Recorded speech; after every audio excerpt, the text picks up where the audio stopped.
พี่น้องสรุปแล้ววิทยามหาป้อนก็บ่ได้ไปต่อกับตัวเกี่ยวมิวสิกเด้อได้เล่นแค่อยู่ย่างซุ่มหน่อยบ้านเน่าแล้วก็บ่ได้ไปต่อพี่น้องเอ่ยมื้อนั้นแล้วก็มาประกาศเนาะถ้ามีพุ่นเขาใดเข้ากลุ่มปิดอีพีที่82ครบ 2,000 คนบอร์ดบิ๊กสิรับพิจารณารับแล้วกลับขึ้นสู่โตเกี่ยวมิวสิกโอ้ยแล้วห่าวเห็นอันอยากกลับขึ้นสู่โตเกียวมิวสิกพี่น้องมาซื้อบัตรซอยแน่เด้อมาซื้อบัตรซอยแน่เด้อให้ครบ 2,000 คนแน่เด้อเมื่อตอนนั้นตอนประกาศตอนได้1,500แล้ว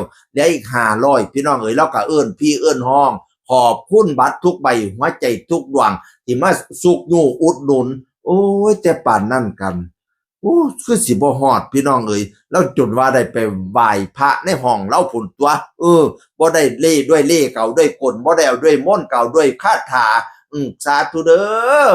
คุณพระพุทธพระธรรมพระสงฆ์คุณบิดามารดาครูบาอาจารย์ให้ช่วยลูกช่วยหลานให้ได้การได้งานได้เด้อว่าซั่นว่านั่นน่ะโอ้ยป่านนั้นก็บ่ได้บ่ฮอด 2,000 พี่น้องเอ๋ยนับตั้งแต่เมื่อวานจนถึงวันนี้เต็มที่ที่สุดแล้วผลเป็นอย่างไรรอลุ้นกันหากได้ดังหวังคงเป็นของขวัญที่ดีมากในปีนี้หากไม่ได้ดังหมายก็ไม่เป็นไรเพราะเราได้พยายามเต็มที่ทุกวิถีทางแล้วสู้ที่สุดแล้วขอบพระคุณทุกท่านที่ช่วยเป็นแรงผลักดันมหาปอนเสมอมาด้วยครับผมวสันมาขอบคุณทุกท่านเด้อขอบคุณนั่นบัตรทุกใบหัวใจทุกดวงพี่น้องเอ๋ยสุดท้ายแล้วบอดวิ่งก็มีข้อความมาหาพี่น้องเอ๋ยแล้วก็ขอความไปหาบอดบิ๊กบอกแล้วก็ถามบอดบิ๊กว่าย้วนให้คอยบ่น้อพอเอ๋ยว่าสันว่าถึงยกมือขอย่อมือไหวมันบ่หอด 2,000 ย้วนให้คอยบ่น้อพอเอ๋ยว่าสันว่าบอดบิ๊กก็เลยว่ามันคงยังไม่ถึงเวลาเราก็เลยว่าโอเคครับ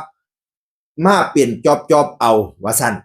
จังหน่อยก็ได้มาเปลี่ยนจอบเอาแต่ว่ามันบ่ฮอด 2,000 ก็เลยบ่ถึงเวลาพี่น้องเอ๋ยเจ้าว่าแนวใดข่อยก็ว่าแนวนั้นนำเจ้านั่นล่ะจังใดมีงานใดอยากให้ซอยจังทักมาหาข่อยได้ตลอดเวลาขอบคุณหลายๆเด้อเพื่อนว่าซั่นว่า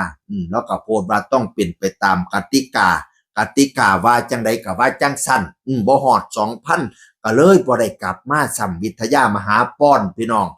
ศรีสะเกษกันเองโตเฮา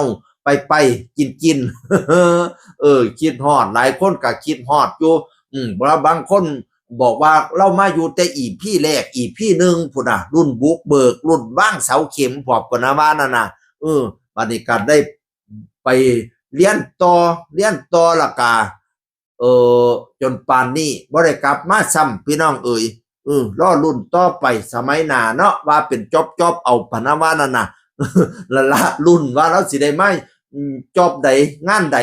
ก็รอรุ่นนำกันเสียงอื่นคนเก่าเว้าสู่ฟังสวัสดีครับสวัสดีครับ